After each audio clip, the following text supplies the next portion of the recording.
Hello again, and welcome back to Freedom Matters. I'm your host, Mark McIntire. At a regular meeting of the Board of Trustees for Santa Barbara City College, January 24th, 2019, my guest today, former English professor Celeste Barber, faced a hostile crowd when she bravely tried to reinstate the Pledge of Allegiance to the American flag to open all of the Board of Trustees meetings. The official trustee video that you are about to see shows what happened to Professor Barber as she began reciting the pledge herself during the public comment section of the meeting. The screams, the shouts of mocking derision, and the stomping of feet that you will hear in the background of this video came from faculty, staff, and students, demonstrators, in an orchestrated attempt to disrupt the business of the college at that meeting. The video, ladies and gentlemen, lasts about 7 minutes. Please stay with it, especially at the end. You'll be very happy you did. After the video, I'll be happy to formally introduce my friend and my guest, Professor Celeste Barber. Okay? Please roll the video. I am here to speak against the board president's decision to discontinue the recitation of the Pledge of Allegiance at trustees' public meetings. At my request, the trustees reinstated the pledge last summer. I am asking that Board President Miller rescind his decision. First, you are an elected body serving at a public institution, a community college. When you recite the Pledge of Allegiance, you are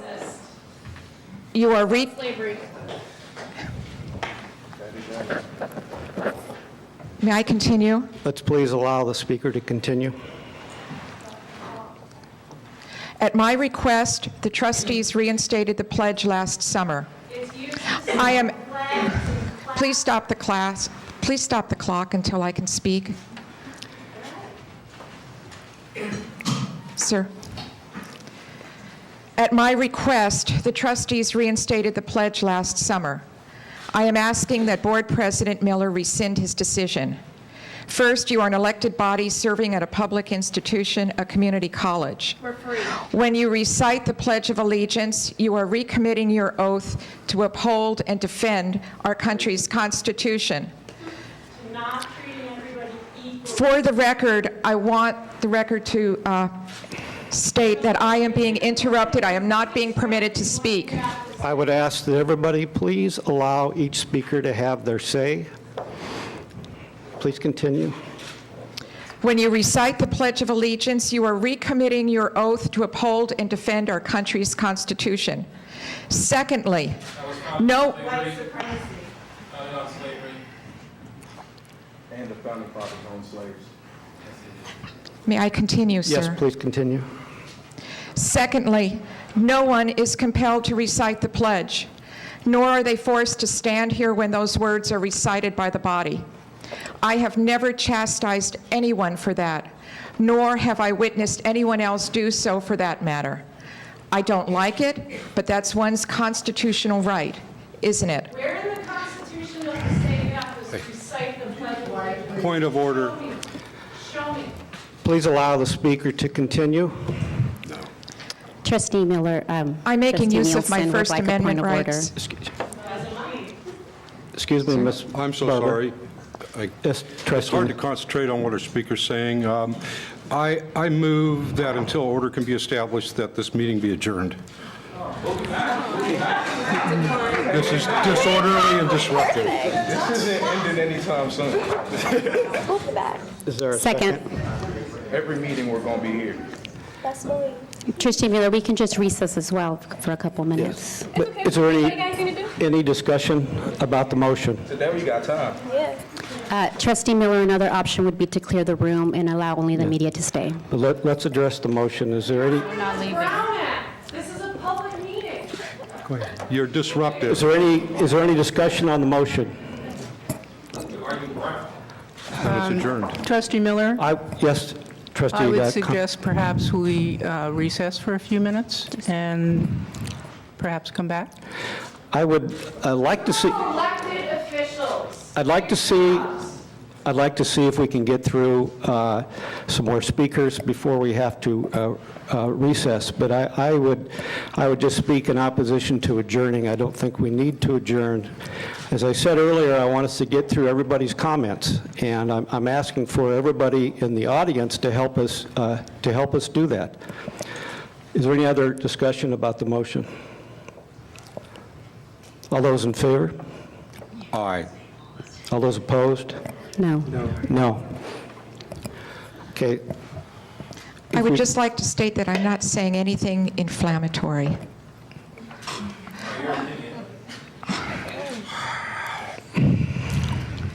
By the same token, in removing the pledge from the agenda, this board is denying me and others our right to speak aloud and collectively those profound words, "I pledge allegiance." Each of us has our personal reasons for cherishing the Pledge of Allegiance. Here are two of mine. First, in 1988, my late husband was awarded a Fulbright teaching scholarship to Humboldt University, East Berlin. We lived months behind the wall. It was the most profound experience of my life to date, as it was for Frank and for our son Eric, who continues to grow from that time. We served as goodwill ambassadors to our country behind the Soviet bloc. Often I would walk along Unter den Linden, the main boulevard on the eastern side, and then I would turn my head down a side street and I would see our consulate there. I would see our flag flying outside the building, and immediately my heart was stirred with pride. Pride for the Marines standing guard outside there, protecting the consulate, protecting my family in a place that represented the center of the Cold War. Our flag was more than a symbol for me on every such moment that I walked along that street. That bit of cloth represented home in a faraway place. Second reason for me. This is a photograph of my father, Carmelo Pernicone.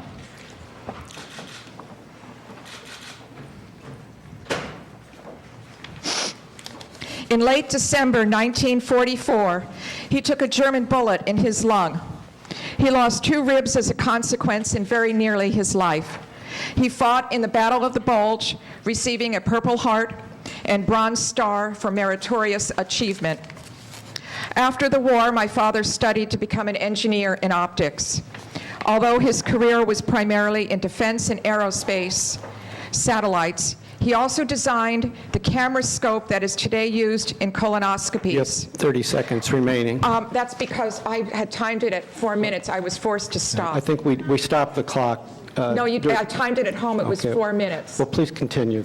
I'm almost done. He designed the colonoscopy scope. He was willing at age 20 to sacrifice his own life for country, and he would later invent a device that has now saved thousands of lives. Those are 2 reasons why I recite the Pledge of Allegiance. I'm going to recite it now because the flag is hidden. Because the flag is hidden, I'm holding up a flag. I would ask anyone who would like to stand with me. I pledge allegiance to the flag of the United States of America and to the republic for which it stands, one nation, under God, indivisible, with liberty and justice for all. That's all right. Point of order, come on. It's ridiculous. What a show.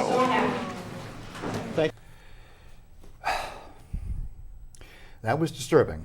I've seen it about 7 times, and my guest has tried to look at it several times, and you can imagine it is disturbing to her as well.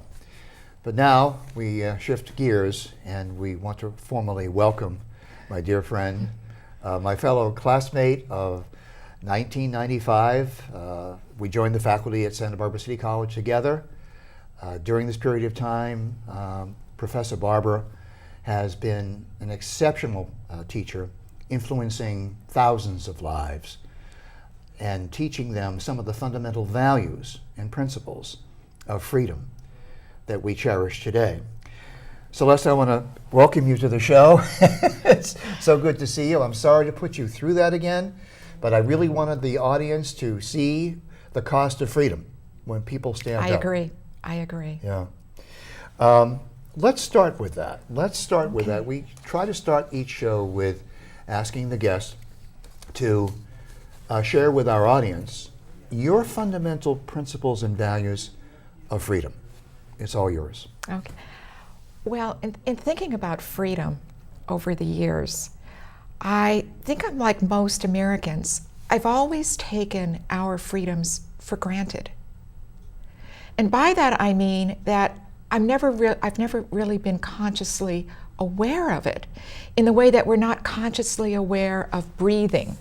It's that natural to Americans in a way that it's not natural to anybody else on the planet who lives outside this country. And it's kind of like when you begin to think about it in that way, think about when you're conscious of your breathing. If something traumatic happens, for example, take a gondola to the top of the Rocky Mountains and jump out, like, as I did one time, and run up the steps, and suddenly you can't breathe. Your heart's pounding, and then you're aware of your breath, trying to breathe again.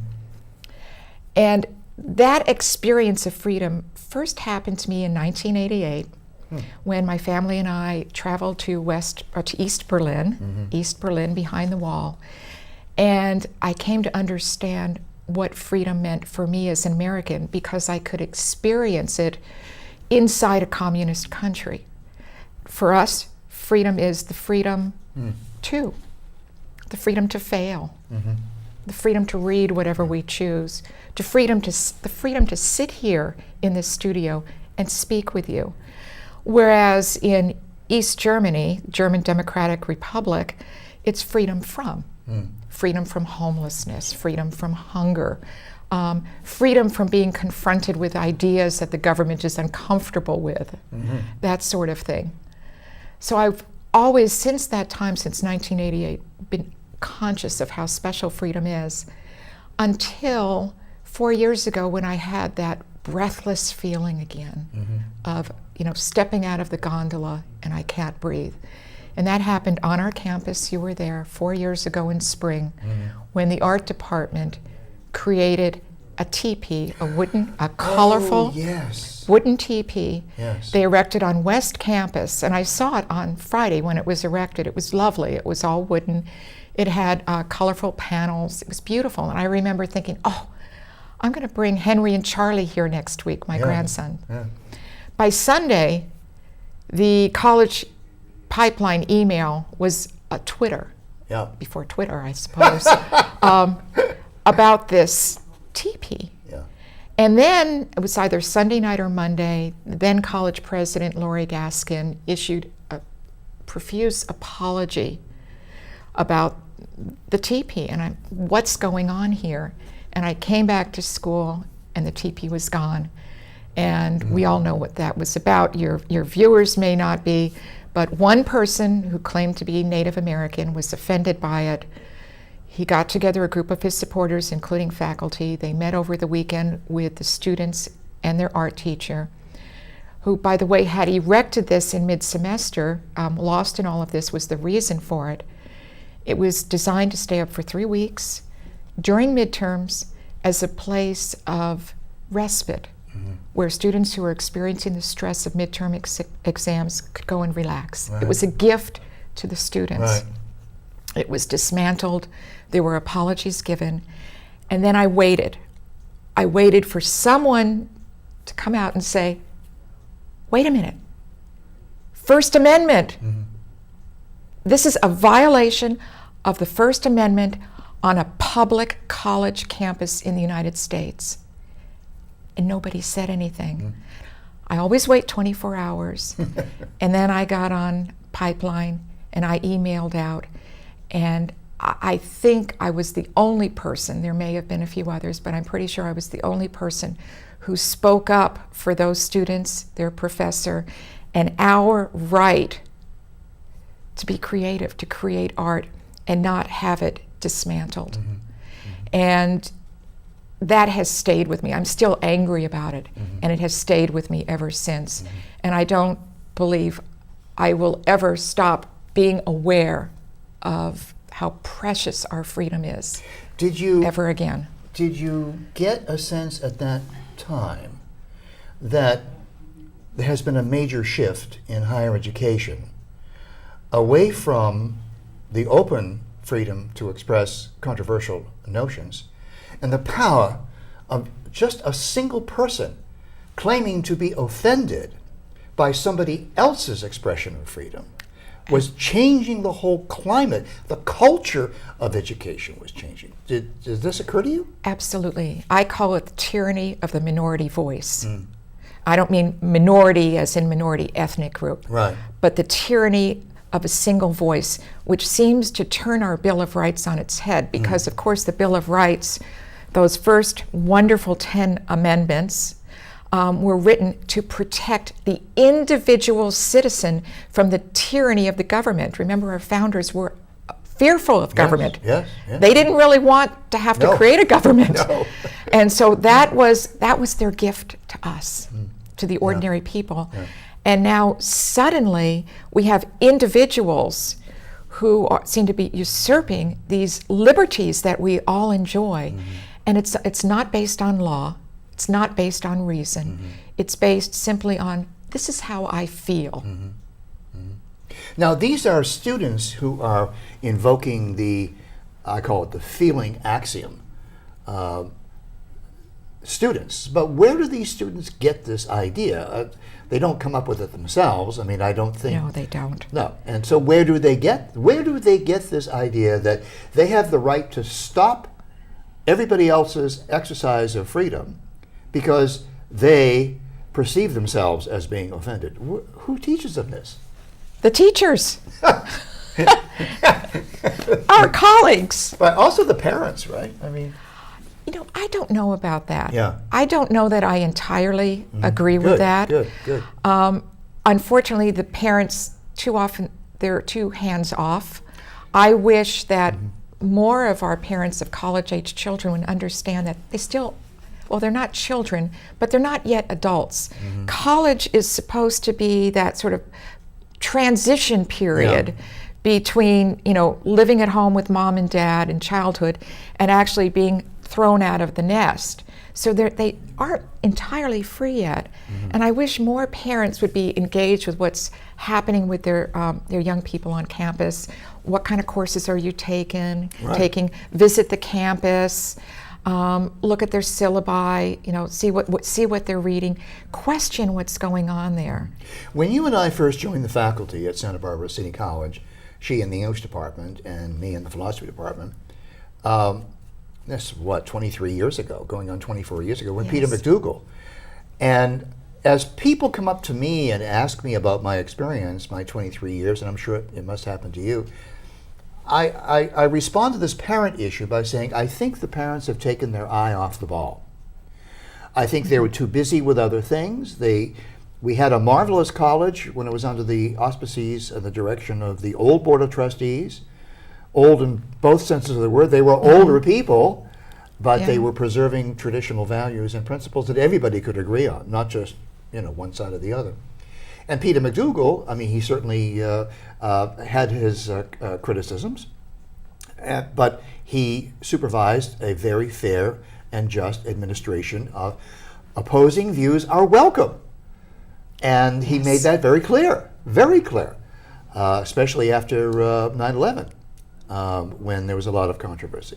But over the years, I think our citizens have forgotten the Santa Barbara City College of 23 years ago is not the Santa Barbara City College of today. It's an entirely different. No, it has an entirely different mission, Yeah. which has nothing to do with education, very little to do with education. I want to explore with you, since you were the creator and the administrator of the Great Books curriculum. Yes. Professor Barber is most famous and most remembered at Santa Barbara City College by people like me and others who remember the great good that this did. She instituted a program called the Great Books Curriculum. It started in Kansas, I believe, with a couple of professors. Chicago. Oh, it was Chicago. I thought it was Kansas. I'm going to let you explain it, okay? She does a better job than I do. What is the Great Books curriculum? The Great Books curriculum was designed by a good pal of mine, Bruce Gans, who was an English professor at Wilbur Wright Junior College, Community College in Chicago. Okay. Do you know that school? Yes. And the students there are, many of them are first generation, working class minority.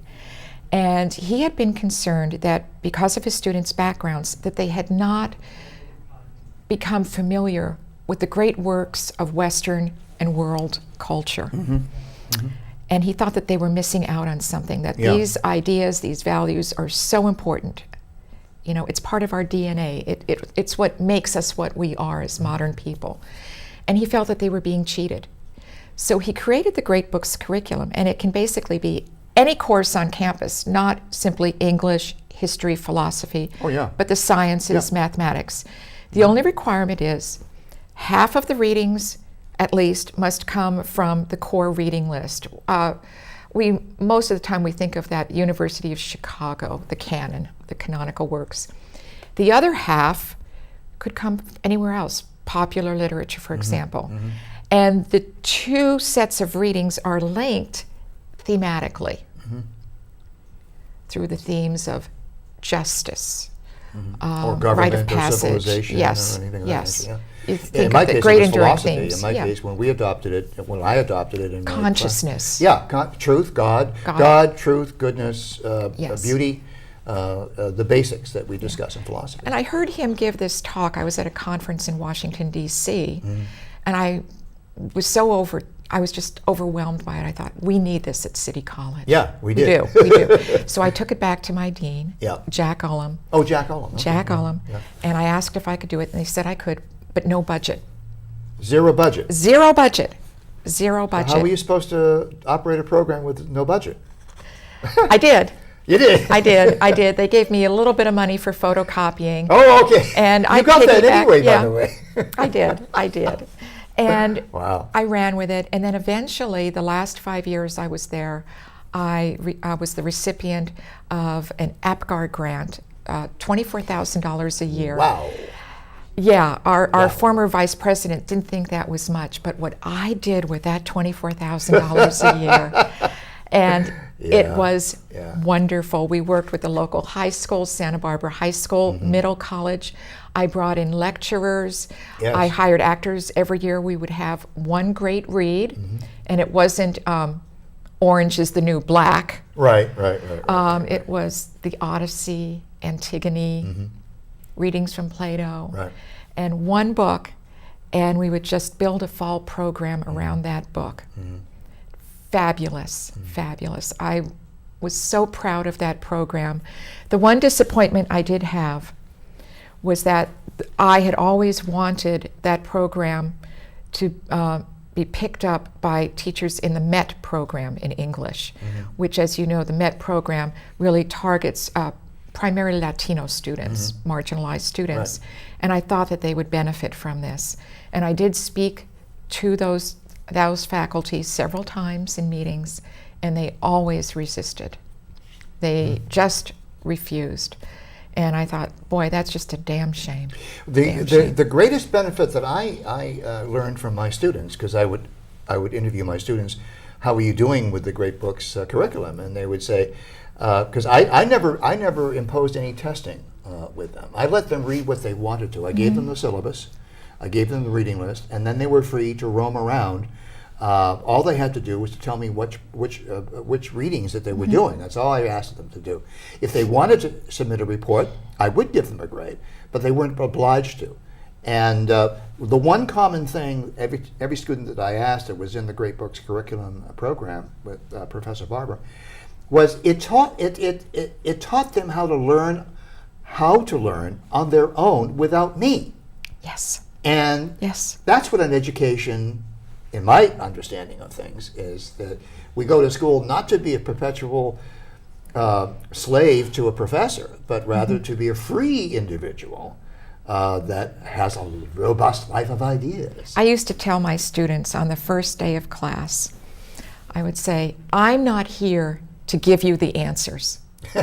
My job Yeah. is to teach you how to ask the right questions. Yeah, yeah.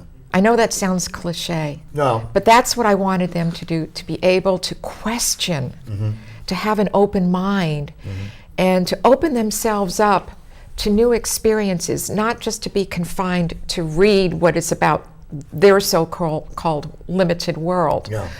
If you read, that's the wonderful thing about the great books, is that they're timeless, they're eternal. My colleagues, many of them, when I would broach them about, hey, why don't you think about the great books for your class? Well, how many women are on the list? Right. How many gays are on the list?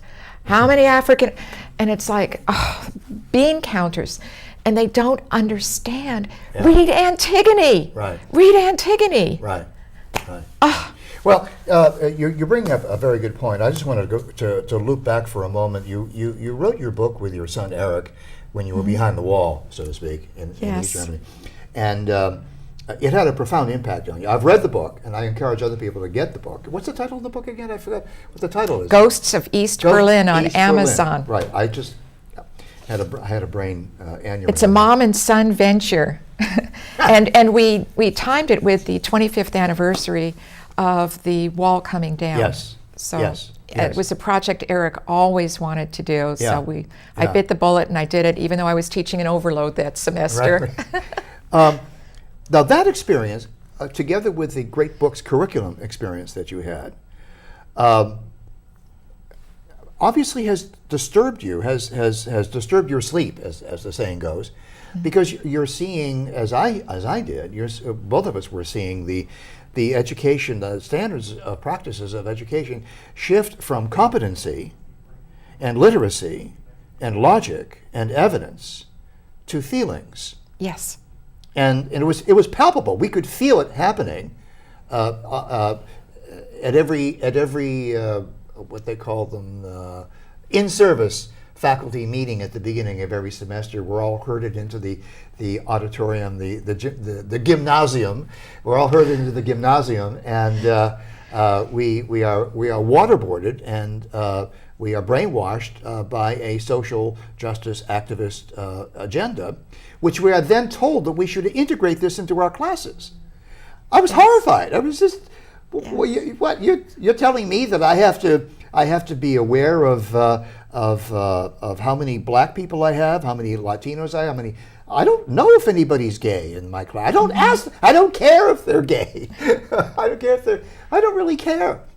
But it became important to the college for some strange reason that Yes. that we start counting these things and putting the emphasis on these things. And now we've gone full term. Now we're I remember I did apply for a full-time job there one time, and it was about 1997, I think I Yeah. applied. And I made it to the second tier, so I went before the committee in the English department. And I knew the question was coming, how do you make your minority students feel comfortable in your class? Right. What do you do for them? Right. And I knew it was coming, and I thought long and hard about my response. And I knew that if I spoke honestly and truthfully, I wouldn't get the gig. And you spoke honestly. I did. And I said,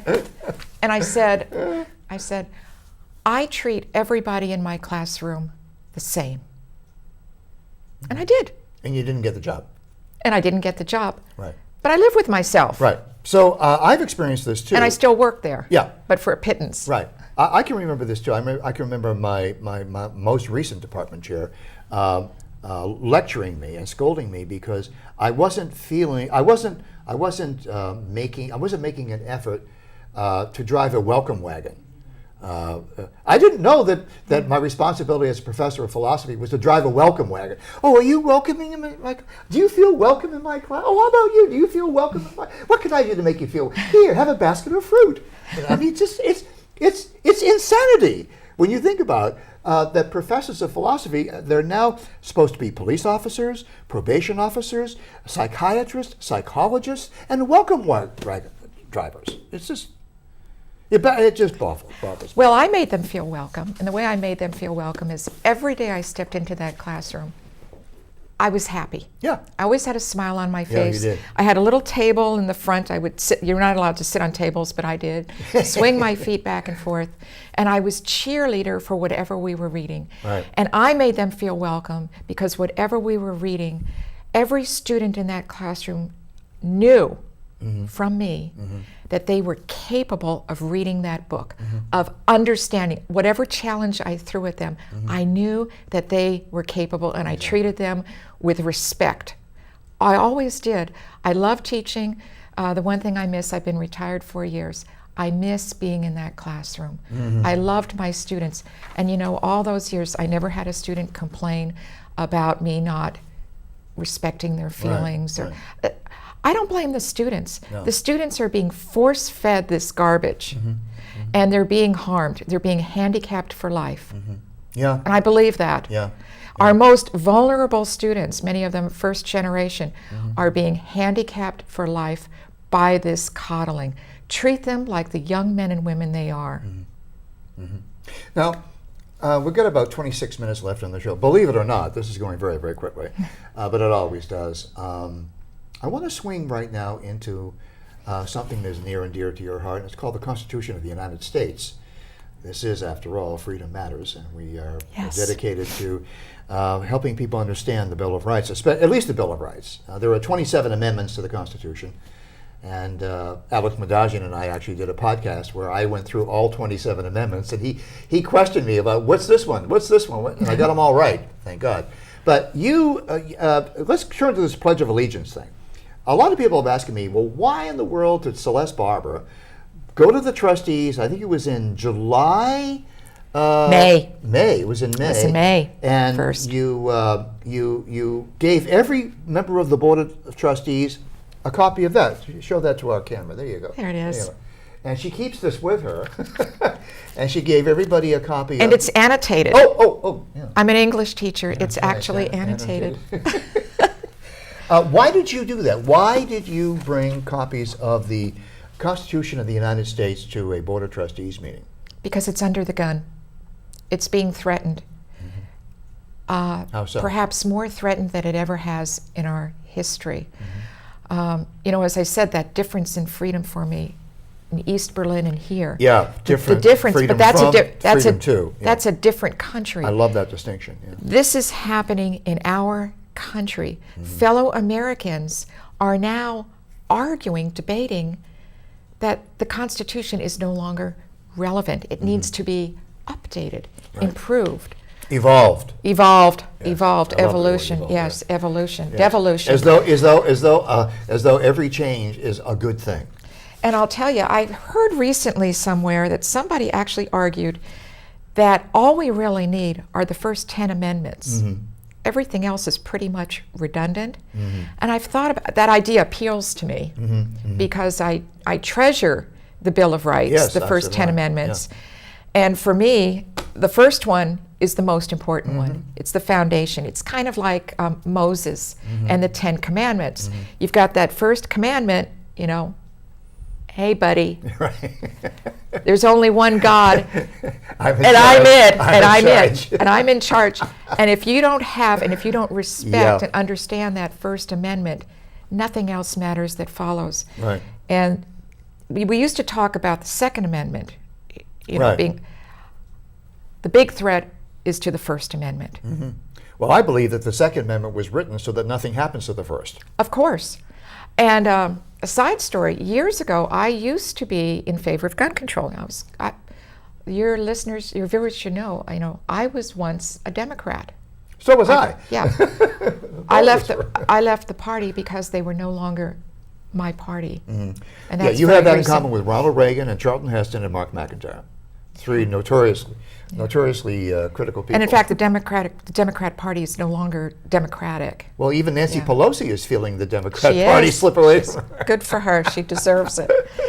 But So you brought this to the meeting of the I trustees. brought it because I thought they needed to have it to understand. Remember, they take an oath of office Yes. to defend the Constitution Right. of the United States. Right. That is their chief responsibility as elected officials. It's not simply inside the Beltway, No. where those characters are. It's in every elected office in this nation. You take an oath of office to defend the Constitution of the United States, and they are no longer doing it. And that day, going back 4 years ago, when the college dismantled a work of art, a gift to our students, and was proud of themselves. For Proud apologizing. Yes, for apologizing. That was a shameful day on that campus. So that shocked you into action.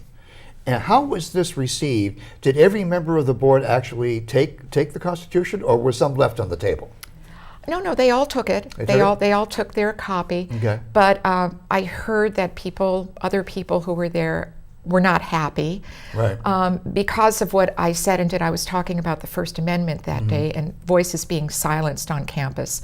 At the time, there was a conservative group that had formed a conservative group for students, and they wanted to open up the dialogue, not just for conservative students, but to invite everybody to the table.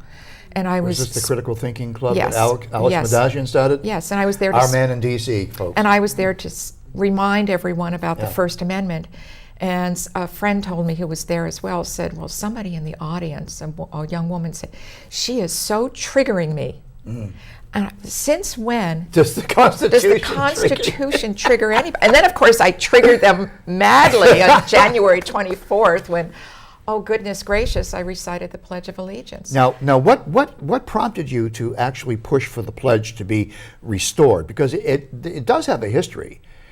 People have said to you and me that, well, she's asking for something that never happened before. Well, no, it did happen before, but it was dropped. Over the years, it simply was not done. And does it make it right? Doesn't make it right. It doesn't make it but right. What? How did you connect what happened to you in East Berlin with your great books curriculum, and then the Tempest in the Teepee, if I can term Yes. it that, and then the Constitution of the United States, and then you made this push to restore the Pledge of Allegiance to the flag. Can you connect all those dots? I can. When Frank and Eric and I went to East Berlin, it was my decision that he apply for the Fulbright teaching grant because I felt this was our opportunity as Americans to be goodwill ambassadors for our country. I had grown up under the threat of the nuclear bomb, the Cold War. Yeah. I didn't want that for my son, for Eric, who was only 10 years old. And I thought, we can go back there, we can live there for 6 months, and we can show them what Americans are like, and we can learn about them and be good. We were among the first ordinary Americans who were not affiliated with the Communist Party or the State Department, just ordinary Americans living there, and set an example, and maybe in our own way, begin to tear down that wall. So I did that out of patriotism. I've always loved my country. You know, when I was growing up, all of the neighborhood kids, all of our fathers fought in the Second World War. Yeah. I don't know a single kid whose dad didn't fight. That's true. And we were always aware of that, mindful of it, proud of our dads. And we grew up when they came back from the war. Yes. That's when we grew up. Yes. And that's why the Constitution was... And so it's always been precious for Yeah. me. You know, I can remember in grade school, you would start, my first 2 years, you'd start with a prayer. I was always a public school brat. They dropped that, but then we always began with the pledge. Wait. They started with a prayer? Remember that? Yes. In I'm public old school? enough. Yes, I was mean, still old enough. I went to Catholic school. I figured, well, you know, that's only happening here. Well, the Supreme Court ended that. It was short-lived. I think Wow. it was kindergarten and maybe first grade. Wow. And then thereafter, throughout elementary school, it was the pledge and then a patriotic song that followed. And I just grew up with that. And when I went to that meeting in May to speak to the First Amendment, and wait a minute, this meeting didn't, there's something wrong with this meeting. Yeah, the flag is there, but The no flag pledge. was there, Yeah. but there was no pledge. And I thought, well, maybe it's because it's a joint meeting with the student body. Maybe that's why they left it off, small room. So then the next meeting, I made a point of watching it, no pledge. And I was stunned. So I sent a letter to the trustees. 2 of them responded, and the then president, Veronica Gallardo, she brought it back in July. Yes. And I was thrilled. Yeah. And then again in January when Veronica. Oh, God bless her. God bless A her. teacher herself, Yes, elementary yes, school yeah, teacher. Yeah. She understands. She does. She gets it. does. She gets it. And then when the new president of the board came in, it was taken off. And he there did we that were. unilaterally, too. Yes, he did. There was no consultation with the faculty senate, the student senate, or anybody. Yeah, I didn't want any publicity for this. And in fact, when I wrote him in January, I wrote him privately. I didn't write the other I board know, members. I remember that, yeah. It was a private note. Right. And then he wrote back the infamous email back. Steeped in racism. Yeah, racism, Yeah. nativism, and Native. white nationalism. Right. And then I responded again, and he didn't respond back to me. So I thought, well, I'm just going to go to the Thursday board meeting, and I will explain why the Pledge of Allegiance is important to me and try to appeal to the other board members. And I'm going to say the pledge. I'm an American. I have a right to go to a public meeting and bring my flag, because Yeah. I wasn't sure if they still had a flag there, Yeah, they do. and say the Pledge of Allegiance at a public meeting. And I had already decided, if they refused to bring it back, that I was going to come to every other Thursday meeting until there was no more breath in me left, and recite the pledge in public comment, because that's my right and it's important. You don't have to say it if you don't want to. You don't have to stand up. You can turn your back. You can be as foolish as you want. And many do. And they, yes. The videotape that we saw at the beginning, I don't think there was a lot of crowd coverage, but in subsequent meetings of the board, after you got the pledge restored, right? Yes. Which we want to talk about for a couple of seconds here, but yeah, you will see people in the videos. If, by the way, all of you folks can go to these school board meetings. You can go to the Santa Barbara City College trustees meeting. In fact, any meeting that is conducted that is not a personnel meeting, you cannot go to a personnel meeting. But any other meeting, you as a taxpaying citizen can go to that meeting at Santa Barbara City College. You cannot be kept out of any meeting. In some of the meetings, you actually have a voice that you can speak up. I know that the Yes. College Planning Committee, you can attend that and you can speak up. Any public meeting. And a lot of people don't know that. And a lot of this problem would not be happening if people would just forego a round of golf, forego watching their stock portfolio, get off of Facebook for a week, and go down to your school board and your city college board of trustees, attend the meeting, watch and listen to what's going on, because if you do, you're going to wind up like Celeste Barber and Mark McIntire, horrified. I have a request for your audience. May What's I that? make it? Yeah. Yes. There's your camera right there. Make it. If you believe, as I do, that the Pledge of Allegiance is important and it's representative of our freedom of speech, freedom to freely express how much we love this country, then I would urge you to work to restore it to the public sphere. If you have children in grade school, go to your school, go to your child's classroom. Are they saying the pledge every morning?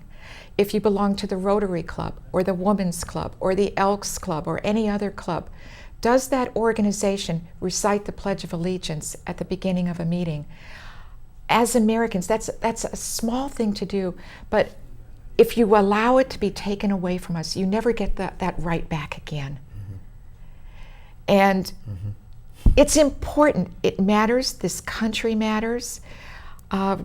We all have ancestors who came to this country and worked hard and struggled and sacrificed for us. And we must never let anybody, any group take it away from us. And I'll tell you, when I go to those board meetings now, I always sit up toward the back, about midway up. And then behind me, it's the protest people. The screaming section. The screaming, except the only time they're silent is when we recite the Pledge of Allegiance. And it's always unsettling to me, because I'm standing there and I'm suddenly aware that I hear my own voice and nobody behind me. Former colleagues of mine in the English department, Friends of yours. students, Friends friends of of mine, Yeah. are not reciting our pledge. I would at least expect 1 or 2 or 3, but they're all in lockstep. In mind think. Groupthink. Groupthink. Yep. Yeah, groupthink. It's Orwellian. And it's so disturbing. Yeah, I know. And I love they're that. harming our students, our wonderful students. Yeah. And if you go to the elementary schools, if you go to the high schools, and you ask the students, or even the teachers, do you teach civics? No. Do you teach the Constitution? No. Do you teach the Bill of Rights? No. What do you teach in your history? Well, we teach about slavery and rape and the evils of capitalism. So when I say, as a critic of higher education, that our schools have been taken over by what I call a cultural Marxism, I use that expression. It's like saying Platonic idealism. It actually is a thing. It's a, and those who practice cultural Marxism, they're not ashamed of it. They'll tell you, we are cultural Marxists. Just like some people say, well, I'm a Platonic idealist, or I'm a Kantian utilitarian, or whatever it is that they happen to be. So if you go to your schools, get more involved in your schools, and find out how they are dealing with the basic freedoms, and what are their principles, and what are their values. And why are they catering to the feelings of their students instead of challenging their students to think about freedom, to think about what their principles of freedom are? Where do you think it's going? We've got about 10 minutes. Where do you think education, not just higher education, but there are various proposals. I'll just give you a couple to shoot at. One is to let it go, and it will sort itself out. That's the little laissez-faire kind of approach. The other one is, to only protest those things that you really think are important, but let the elected officials and let the administrators, let them sort it all out. That's a sort of a mild form of pragmatism, I would say. Then there's the third group that says that all of our students, all of our faculty must be in a socialist frame of mind, a cultural Marxist frame of mind, and we have to do away with the Constitution of the United States. We have to open our borders. We have to, what's the word they use? Destructure capitalism. And this is the duty that we have. There's a fourth group of people, which I belong to, and that is the only way we can get our kids back, the only way we can get our schools back is to defund all public schools, just to deny them taxpayers, deny them tax dollars, and then let each individual community sort it all out. Now, if Santa Barbara wants to fund communist-run schools, they won't get any money from Washington, but if they want to pay for it themselves, fine, no problem. Dig into your bank account, sell some of your stocks. Don't go to that luncheon. And you can see how it goes. What are you reaching for here? You're reaching for the Constitution. I'm reading for the Constitution. I'm reading for the Constitution because the answer is here. It's the first three words. We, the people. We, the people. We, the people. Again, I'm a public school brat. I believe in public schools. But we, the people, the schools belong to us. Yeah. And it's our responsibility, and I think that's the problem. We've become complacent. It's our responsibility to bring our schools back, to be responsible to our children, our communities. First thing, what I would do, if an angel came down and kissed me on my forehead, I would get rid of the Department of Education. Give everybody a 30-day notice, go out and get a real job. No more Department of Education. Get the federal government out of the states. Yep. Secondly, in the state of California, I would take state control away and return it to the local schools. They took it away because they wanted to make it more equitable, I think about the mid-1970s, if I'm correct. Yes. Has education 17. improved in this state? No, it's gotten worse. No, it's gotten worse. So bring it back to the local communities. Are you saying the counties and the local? The counties, local local towns and school boards, cities? yeah. Okay. I mean, LA is lost, but LA. aside from LA. That's a special case. But bring it back Yeah. to local control, Yep. where it thrived for so long. Yeah.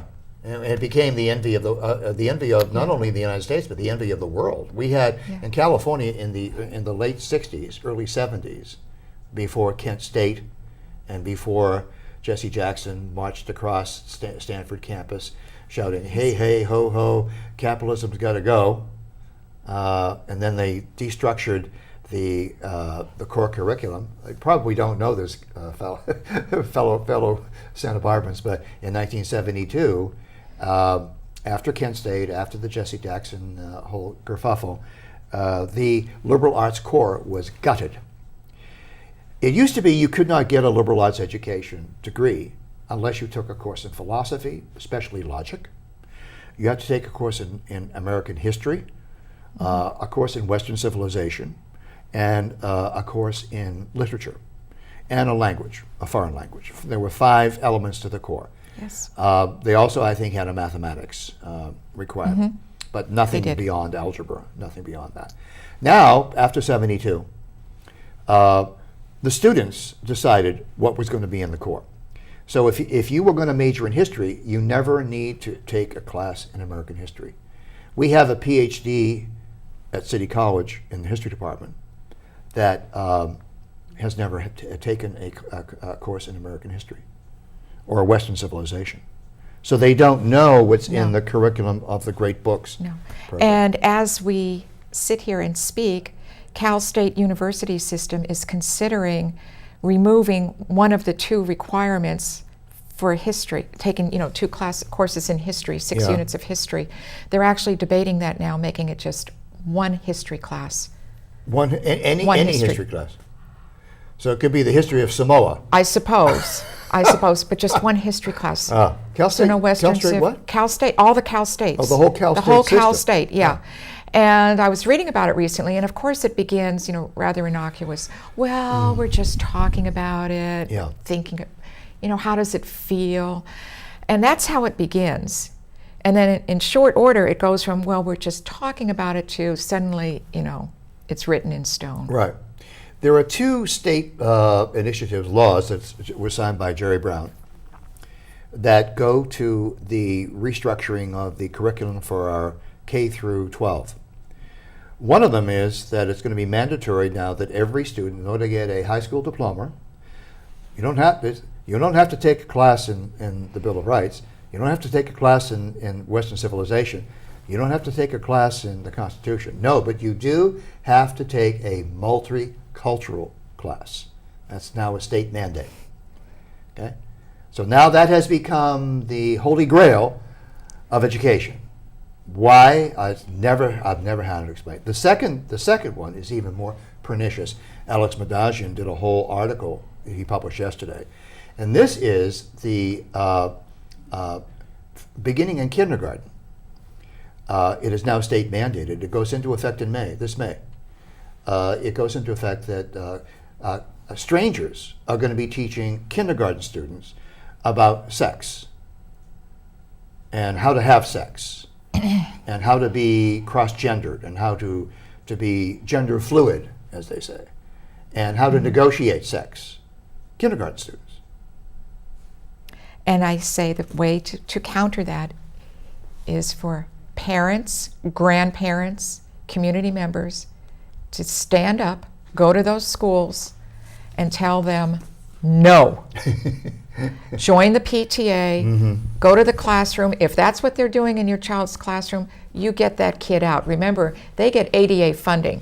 Yes. Every day your child is not in that classroom, they're losing money. That's right. And maybe they That's won't right. listen to 1 parent, but 5 parents, 10 parents, There you is a betcha. statewide movement. I met with a lady yesterday, Grace Wallace, and she's from Goleta, and I met with her, and she's part of a statewide initiative to extract their students from because you cannot opt out of this program. There's no opting out.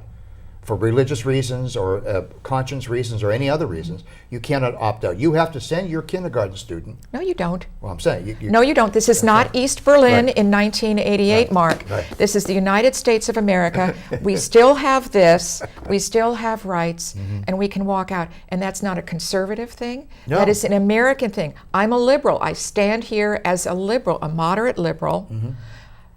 But as an American, we have rights, but with those rights comes responsibility, and we have to be responsible for our country and not allow these demagogues to just take it over for purely ideological power. That's all they want is power. Power Yeah. for the sake of power. Yeah. And they don't give a hoot about this country.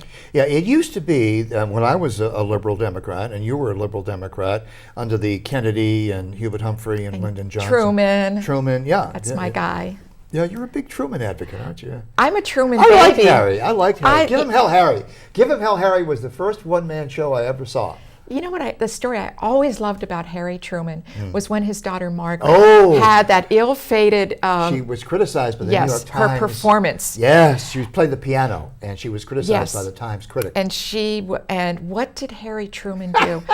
God bless him for this. He stood up for his girl, and he just gave him hell. And I thought, I trust a man like that. If he'll stand up for his family, although I don't think he ever stood up for Bess, but if he will stand up for his daughter against everybody else, he'll stand up for me. He actually said, if I meet the SOB on the street, I'll punch him in the face. And he would have. And he would have. He would have. He's a World War I vet. Artillery. A hero. Artillery. A He was hero. a captain in the artillery, yeah. Yes, Before sir. that, he was a haberdasher. Yes, a that failed haberdasher. Failed haberdasher. A lot of our presidents, Grant was a failed haberdasher, too. Ulysses S. Grant. God bless Harry Truman. Yeah, yeah. But when we were liberal Democrats, it used to be that you could negotiate with them. You could sit down with them. You could work things out, sort things out. Today, two things have happened. If you have a view contrary to the liberal progressive view, not just the old liberal Democrat view, but now the new liberal progressive view, if you have no right to speak, and the reason you have no right to speak is, wait for it, because your view is wrong. They have decided that they have And it's racist. and it's racist and homophobic and transphobic and all this stuff. So that's what's really shifted. That's what makes us uncomfortable in our generation, is that we used to be able to sit down over coffee or an adult beverage, like Ronald Reagan used to sit down with Tip O'Neill when Tip was Absolutely. Speaker of the House, a Democrat from my state of Massachusetts. Daniel Patrick Moynihan, one of his closest Moynihan. friends, was the very, very conservative columnist George Will. Yep. They were the closest of friends. Yep.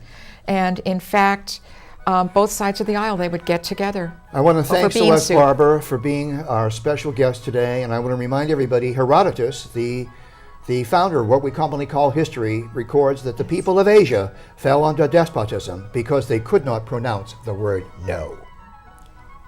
Yes. Yes. Thank you, Celeste. Appreciate it. They're gonna